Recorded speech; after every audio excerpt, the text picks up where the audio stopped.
The first 6 movies of the Marvel Cinematic Universe was extremely important. Not only was it the foundation, but they were launching a whole shared cinematic universe with a bunch of B and C-list characters. I mean, don't get me wrong, they were known, but they weren't Spider-Man or the X-Men, and nobody was really craving a movie about a Tin Man, a Viking god, or a Boy Scout. So it was imperative to get it right straight from the gate, starting in 2008. Now, I am going to be that guy and say if you get confused at any point in this video, I'm going to say just pause it, go back to part 1 where I go into depths of how the MCU started, why certain characters aren't in the MCU yet, and then come back to the video because I'm not going anywhere. Now, with that being said, this is the Marvel Cinematic Universe Explained for Dummies, part 2.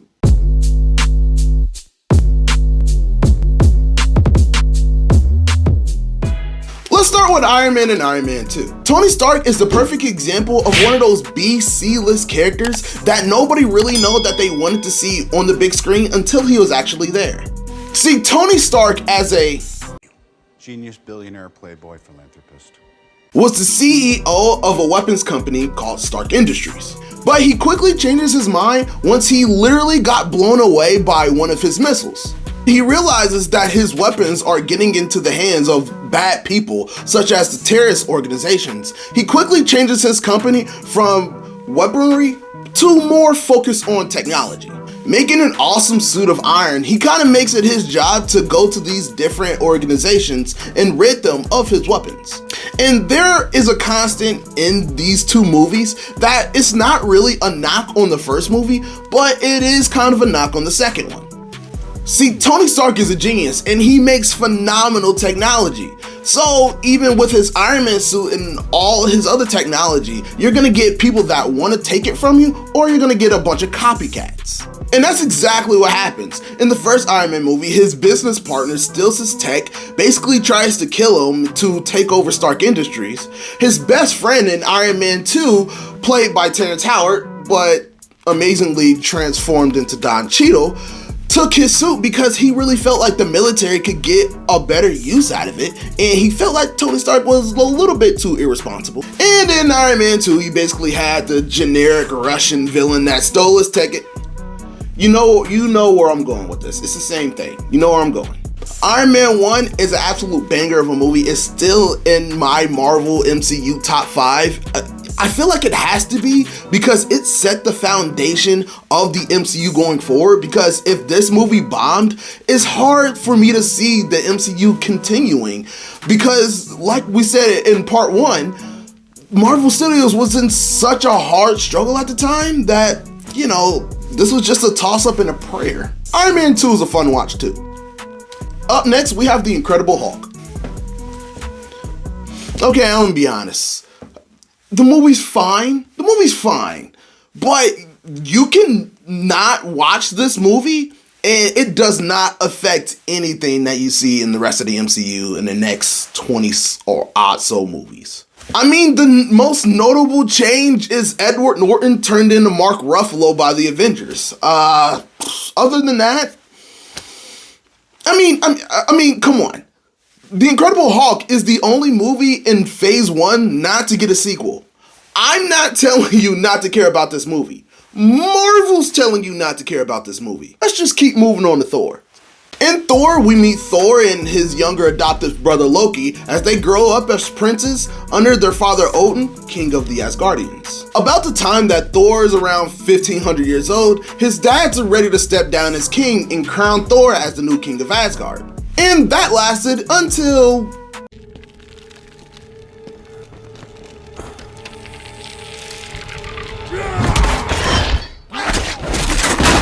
Frost Giant. Odin's secret vault got broken into by one of their enemies, the Frost Giants, and messed the whole coronation up. Thor gets a group together against his father's wishes, goes to the Frost Giants' home planet, and just starts wrecking them. Odin, being very displeased with Thor, fearing that he could have potentially start another war, depowers Thor and sends Thor and his hammer down to Earth. Which is like a big jerk move. Just imagine a depowered humanized Thor walking around just like George across the street, seeing everybody play King Arthur with his hammer, and he can't even lift it either. Okay, I take that back. Thor's better than the guy from across the street, but you understand what I'm saying.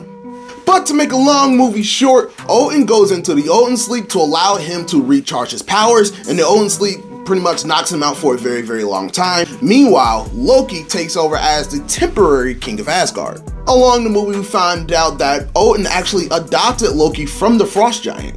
And Loki was the one that let the Frost Giants in to raid Odin's vault because he didn't want Thor to become king. Thor gains his powers back by protecting a few scientists that he met on Earth, and also his love interest Jane Foster, from a big robot called the Destroyer. Thor goes back to Asgard, fights Loki. Loki apparently, as it seems to us, falls to his death. Odin wakes up, and then Thor takes his rightful place next to his father, not yet king because he's not ready, but he remains the Prince of Asgard. Captain America.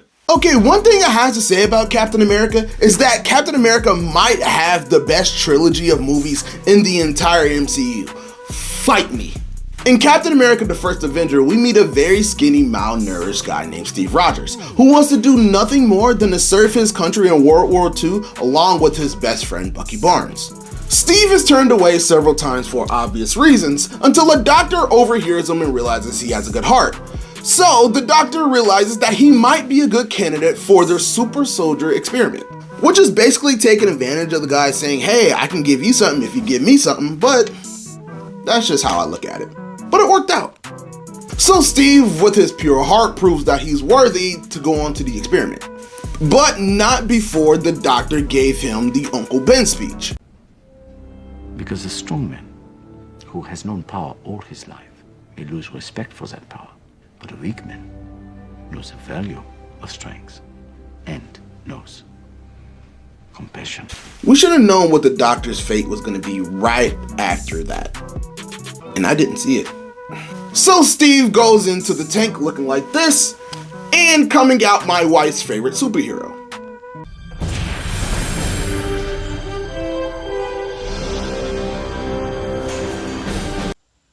I wonder why. But instead of using your super soldier in battle, they just send Steve Rogers on a propaganda mission to try and get as many recruits as they can. When Steve finds out that his BFFL is behind enemy lines, he ditches his dancing boots, and with the help of Peggy Carter and Howard Stark, Howard Stark, sound a little familiar.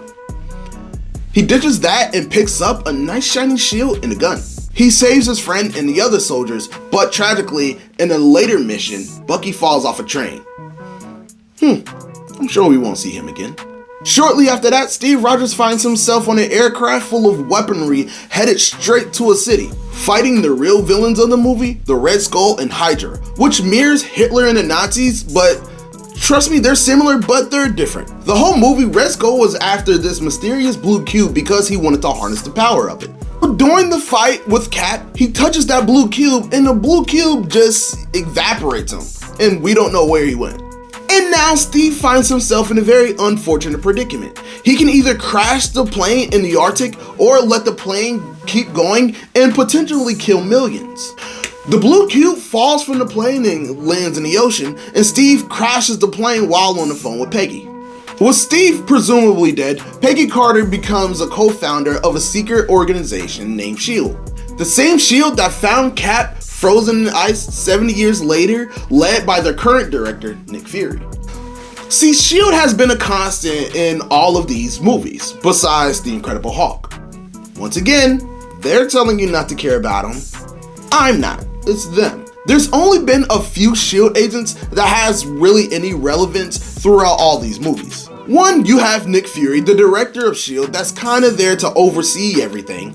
Two, you have Phil Coulson, that played babysitter, or at least tried to play babysitter, to Tony Stark until Thor's hammer landed on Earth, and then he had to leave Tony to go there. And then you have two of the most disrespected Avengers of all time. Natasha Romanoff, aka Black Widow, who was introduced in Iron Man 2, and Clint Barton, aka Hawkeye, which was introduced in Thor. Now, I understand that these two don't have super strength or super speed or a nice fancy suit, but they're still master assassins, efficient in most forms of combat, and they're deadly accurate. Speaking of accuracy, let's just talk about Hawkeye for a second because he is vastly more disrespected than Black Widow. First of all, his bow. Let's just talk about his bow real quick, all right? You know his bow has a 250-pound drawback. My father-in-law has a 40-pound drawback, and that's difficult. So I can't even imagine a 250-pound drawback. And, oh yeah, I forgot, he's accurate. He doesn't even have to look at the target. And I don't know about you, but if you put these two alone in a room with, I don't know, like 20 or so bad guys, guess what? They're all... Let's talk about the final movie of Phase 1, The Avengers. The Avengers was the final test of this whole interconnected universe. Because remember, the goal was to bring all these separate movies together and have them connect. So with the biggest team-up movie, if this didn't work, you could argue that everything was an abject failure. So remember that cube that dropped out of a plane into the ocean in Captain America? Well, apparently it holds tremendous power and it's called the Tesseract. Oh, and Loki's back. How? I'm not sure, I don't know. Why? Well, because he wants the tremendous power, keep up. And also, he is the adoptive son of Odin, and he knows that his brother has the right to the throne. And, you know, Loki feels like he's burdened with great destiny, and he feels like it's his right to rule, so he chose Earth to rule. So S.H.I.E.L.D. enacts the Avengers Initiative, recruiting Captain America, Iron Man, sending Natasha to go get Mark Ruffalo, Bruce Banner, and Thor senses Loki, so he came to Earth as well. So after bickering with each other, because, you know, that's what heroes do for whatever reason, Loki kills Coulson, and that's what brought the Avengers together. So, death, yay? I think? The Avengers have an epic battle in New York and defeat Loki thanks to a selfless act of Tony Stark. And then the team celebrates with shawarma. Thor takes Loki back to Asgard, and everybody just goes off and does their own thing.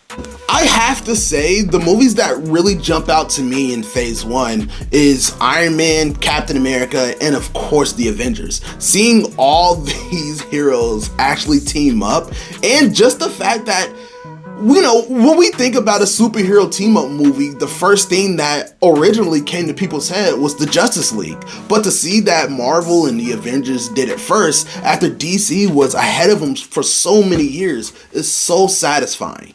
But thank you for coming, thank you for listening. This is my third time filming this because I had audio issues, this was a struggle. I am going to try and do a part 3 covering all of Phase 2, but it is going to take me a while. Trust me, I am going to do it. It's just going to take me a while to just break it all down and simplify it into the little ball like we've been doing for these past 2 parts. But my name is Jermaine. Thank you for coming to Maine's Movie Thoughts. Click on another video around here. YouTube knows that you'll like it, and I will see you soon. Bye.